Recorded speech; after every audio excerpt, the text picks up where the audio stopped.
Hey there, we're back. It's another episode of Space Like Adventure. Hey, it's me, Jack.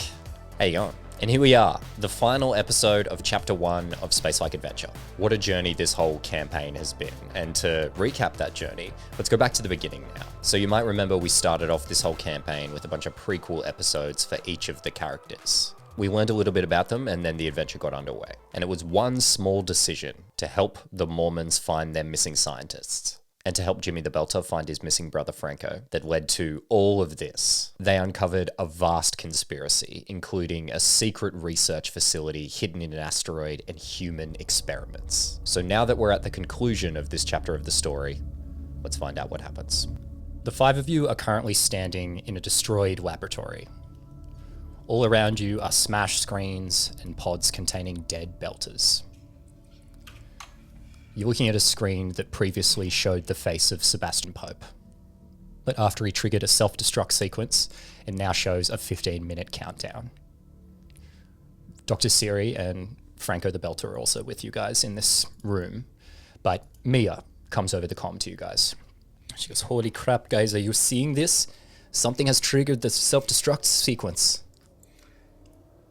Yeah, we see it, Mia. We need a way out. Now, you said there was another ship you were trying to make your way to? Yes, I've found it. I've found the other ship. Looks like a Martian ship of some kind is docked down here.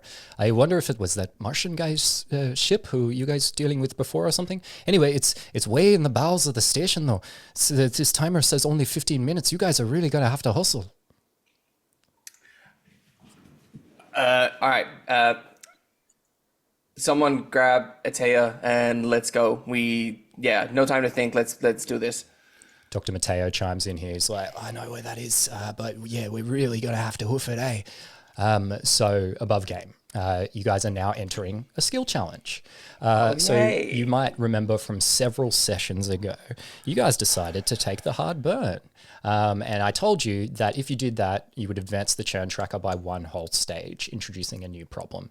This self-destruct sequence is that problem that you are now currently dealing with.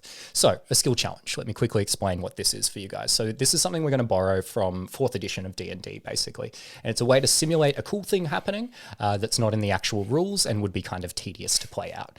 So you guys are going to be all making skill checks to make a mad dash out of the station. It's essentially a type of mini game here.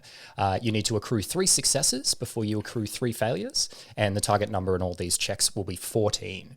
So how this works is you tell me, well, we'll narrate some things, you'll get up to certain situations, and then you tell me what skill that you're going to use to try and get past that obstacle. Then you roll against the DC, and then if you succeed, we mark down 1 success, and if you fail, we mark down 1 failure. And if you fail 3 times, there will be consequences. So a bunch of different skills could work. Here's a couple of different ones that I'll give you as examples. So, perception is one. You could be looking for different things, different clues to try and help you get past an obstacle. Then strength is another one. Self-destruct sequences happening. Things are going to start to break, and explosions will be going off. So something might fall in your way and block your path. So you could roll strength. You could use intelligence to try and hack a door or something like that and open a door. So those skills definitely will work. There's a bunch of other skills that will work, and it's up to you guys to try and figure out what they are. Now, each person can only roll each skill once. So that is just because, say, Shrike, say you're really good at hacking or something like that. We don't want you to go to every skill and just be like, I hack, and just hack your way through the thing. So you can only hack once, but then if Flint wanted to hack, you could hack. But every person can only do it one time.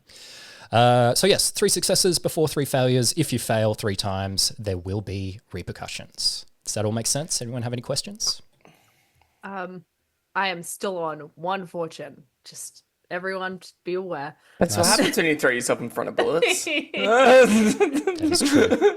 I'm on 9, so we're set. We're good to go. Oh, yeah, you hang on. You sacked all yours to get to 9. Yeah, I was like 6.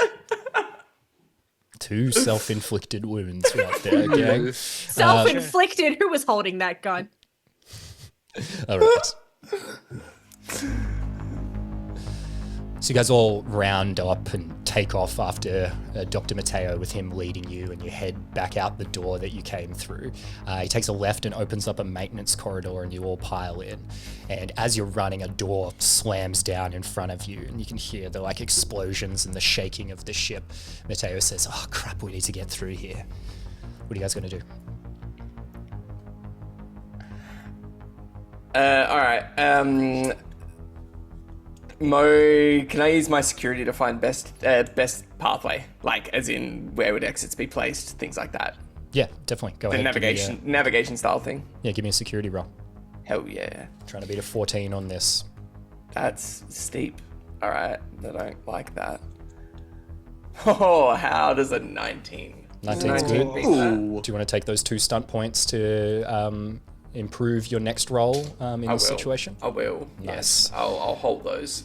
Great. So yeah, using your security skill there, you're like looking for, you're knowing the general layout of this thing, and you're like, there's usually like a panel here, an access panel, and you like bang the side and this panel pops open. You key in a code that's like you would just know from like standard security operations, like a manual override code, and the door then slides open in front of you guys, and you make it through into the next area here. So you keep heading down this maintenance corridor, and it opens out into an elevator shaft that has an open door. And Matteo runs up and he hits the button. And as he does, there's like a shudder, and you're all shaken as the station quakes, and you feel your mag boots click onto the deck. And he looks at his hand terminal and he's like, God, the asteroid stopped spinning. We're in 0G now. That elevator is not coming. We might need to walk down the wall of that shaft a few floors or something. God, this is going to slow us down. Does anyone have any ideas on how they might speed this up using a skill? I use my security. No, I'm joking. Can I use strength to open the elevator doors, and then we just like float down? That's good. That's Totally. gravity. Yeah. Yeah, that's give a us good a idea. give us a strength roll. On 18. Hey, that'll do it. No stunt points on that one though. No star points.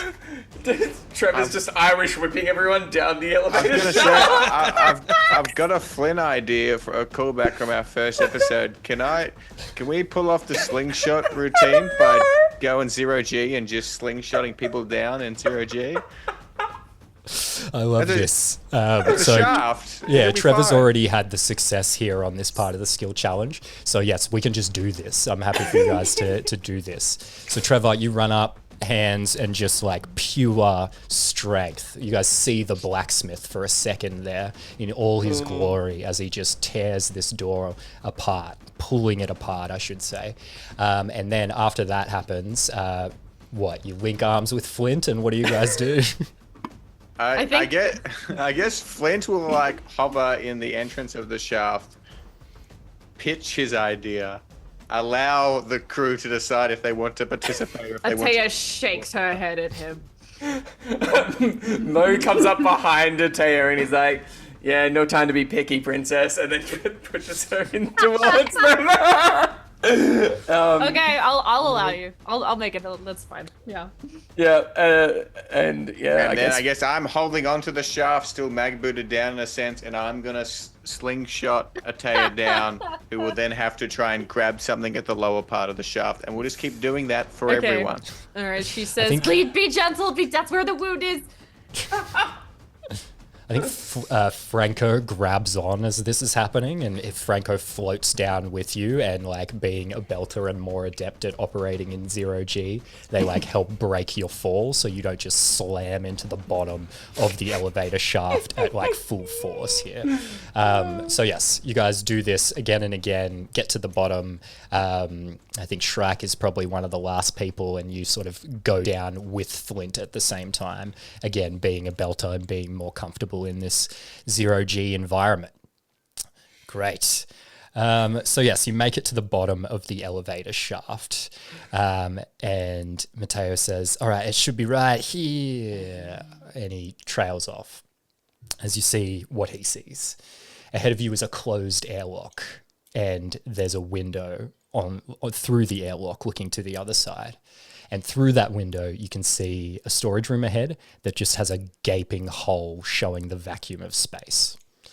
Mateo starts to speak. He's like, oh, God, something's pierced the station. We're going to need to get past this. The airlock's on the other side. And he gestures out the window, and you can see an open airlock on the other side of the gaping hole. He looks around. He says, vac suit's in there. Let's get him out and get in there. And there's a sign that says vac suits 10x on a storage locker. So there's more than enough vac suits for you guys to suit up here. Not again. Spacewalk. We are really like circling back to Ep1, aren't we? Like it's How nostalgic of us to revisit this. oh God. All right, so you guys suit Mo up would get here? Mo would get his own on first, and then he'd probably help Taya get into it because she's all hurt and Morris, I don't want to die. yeah. Look, if any of us have our way, you ain't dying here. All right, zip me up. So you head into the room, and you guys see the yawning expanse of space. You feel the rumble of the station's self-destruct sequence still unfolding around you. Though in the vacuum of space, you can only hear your breathing and what's going on in the comms. Just a reminder, you guys are in a skill challenge here. So all you have to do is let me know what skill you're going to try and roll to pull this off. Shrek, Business. the hand's rising. What are you going to do? If I could try free fall, would that work in this situation? Absolutely. In what way are you going to free fall? No idea. I didn't think that one through. It just works. That way. So I think perhaps you're going to try and like demonstrate the best Yeah, way I to, think- to clear the gap. I think she would do that and try to like physically like show people as well. Yep. Yeah. Similar to the Physical previous. Demonstration. Yeah. This is a bad one if you fail. You know, we were talking about it. What if Shrike was the one that died and then that just lived on your consciousness? The youngest Not one. my baby sister. Anyways. Shrek and Trevor are untouchable. Look at my roll. 13. That's one Force less. Forced than upwards needed there. to Oh, roll. hold on. How do I do the thing where I Oh yeah, do you the can roll? you can stack fortune. never done it. You just how much fortune do you have? 16. Oh, you got plenty then. All you need to Okay. do is change that 1 to a 2, costing you 2 fortune. Okay. That happens. I don't want to fail, actually. I don't want to die. Yeah. Awesome, good stuff.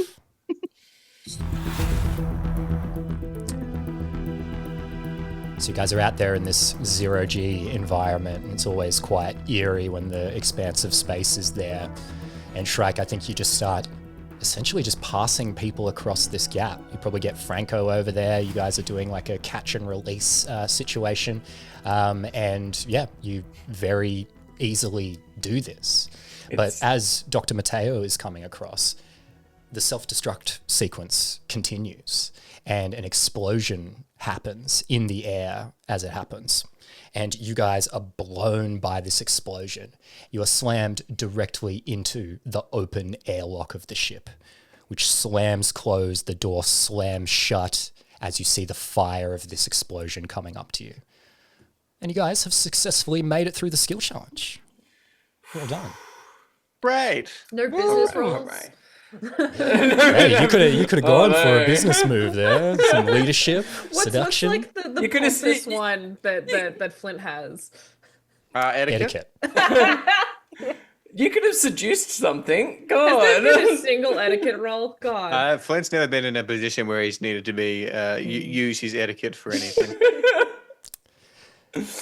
So you guys are in the airlock now, and you hang there for this moment essentially, where it's just this agonizing couple of seconds.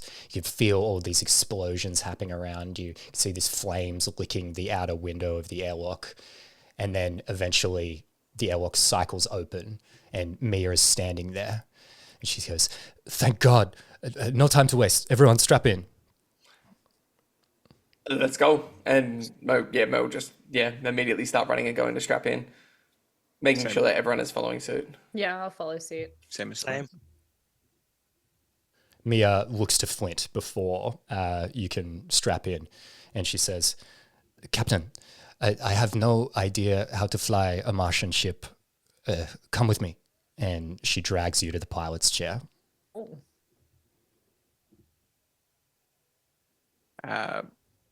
Flint looks very visibly uncomfortable and unconfident in his ability to fly this ship. It's a bit hesitant. He can kind of he can feel like resistance being tugged towards the, and he'll go reluctantly and sit down in the chair and slump into it and just look blankly ahead. So you sit down and you are overcome. Suddenly you are so tired. The weight of everything presses down on you. You haven't slept properly in days. You just shot and nearly killed your friend. Then what just happened with your dad? You think about how he said you weren't fit to fly a Martian ship. How you were a disappointment. What he said about the academy. And a little voice in your head says, maybe it would be nice to just lay down and die. What are you thinking? I think as all these emotions are coming Flynn, as he sits down in the chair, he probably start talking to himself a bit as he's somewhat going through the motions of half-heartedly preparing for takeoff. It's funny. Never actually wanted to be a pilot. Never wanted a lot of things in life. I guess just wanted to be happy. And it's a little too late to realize that I think I finally was a bit happy with my new crew, my friends.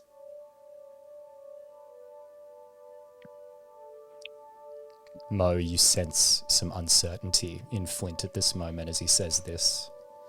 You can't get out of your seat, you're in your crash couch. What do you do? You can speak to him through the comms though, sorry. Yeah, I think Mo opens a little private channel to Flint and says, "How you doing there, buddy? You got this?" I don't think I do. No. I think you do. You're at Junior XO. Don't think You're deserving of that station. Yeah, like you said, you don't need the name Bancroft. You're our family now. Now get us off this station. Let's go home. All right, let's go home. And then on the open channel, Mo will be like, "Take us home, Junior XO." Prepare for takeoff. Your hands tremble as they grip the controls. Then muscle memory kicks in. You disengage the mag locks and you push away from the station.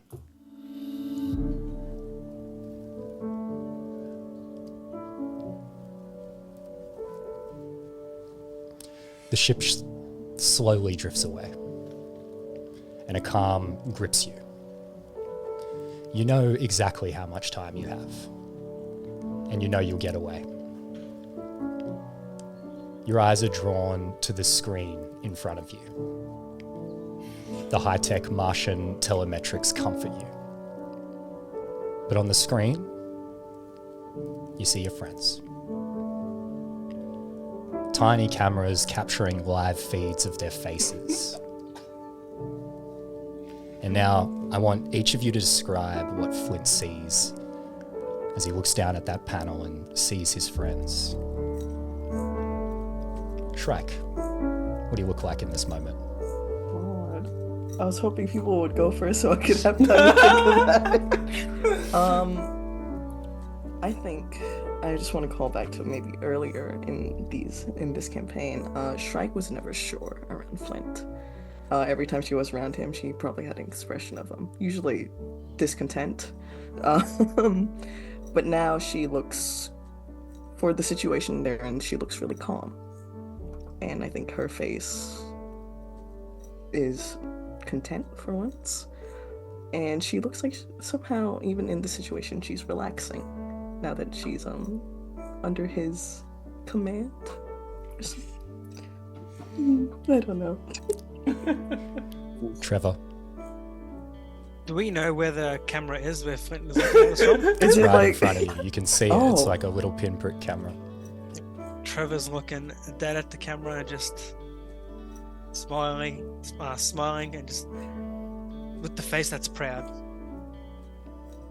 He's proud of Flint. Oh, He's like, he realizes all the stuff that his dad said, and he's just kind of like, in the look, he's conveying like, that was BS. yeah. He never deserved a son like you. Atea. I think when Flint sees Ateo, I think no longer does he see an angry, hurt person. I think it's funny. I think maybe for a minute she even looks up and it's almost like she's looking at him. And there is a hesitancy in her face, but there is something past that look underneath it, and the slightest smile of knowing confidence of a future. And Mo. I think he looks at Mo and sees an understanding. He sees someone who understands him and who looked down on him at the beginning, but yeah, an understanding friend, I think.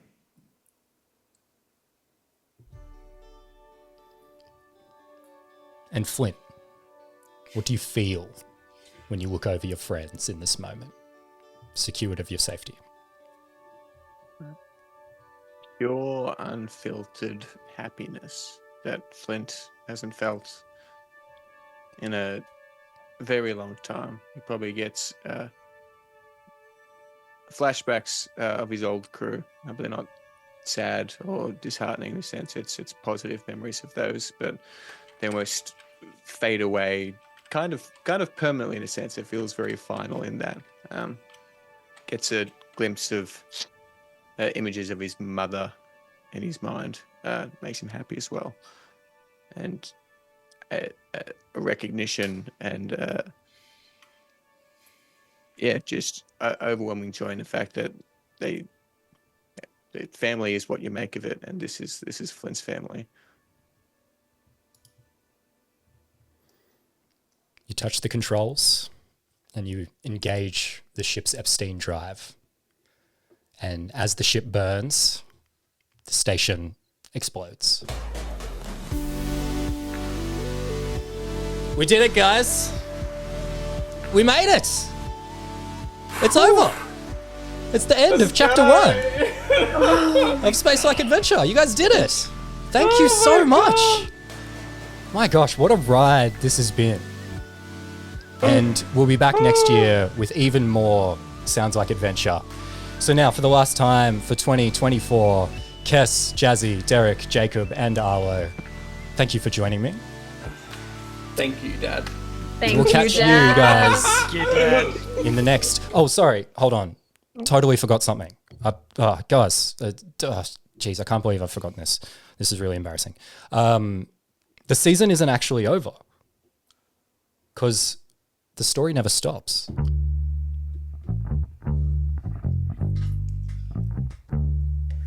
I hate you. The ice hauler known as Abzu's Bounty sits in its berth on Tycho Station. On board, the chief engineer Savine Patel is speaking over the comms. All right, Captain. Look, I'm going as goddamn fast as I can, you know? Got that, the reactor core, the differential actuator. Goddamn thing's actuating differently than it's supposed to do, you know? So I'm trying to do my best over here. All right, I'll let you know. He ends the call and he laughs. He says, that should hold her for a while. He collects some things and he tidies up a little bit and he turns on a piece of music. Sounds like an old Beach Boys era song, but it's sung by like a Japanese woman.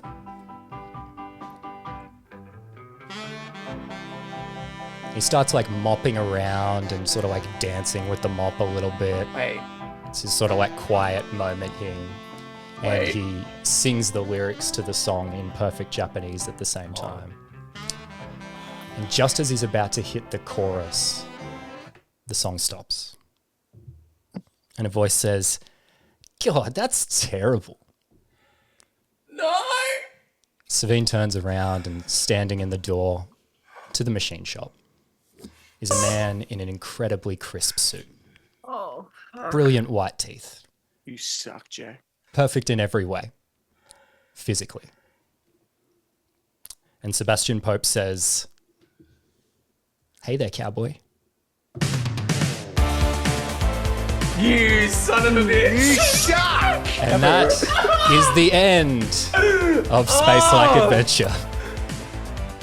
Thank you so much, everybody. I really appreciate it. It's been quite a season. We'll be back next year. You son of a bitch! See yas.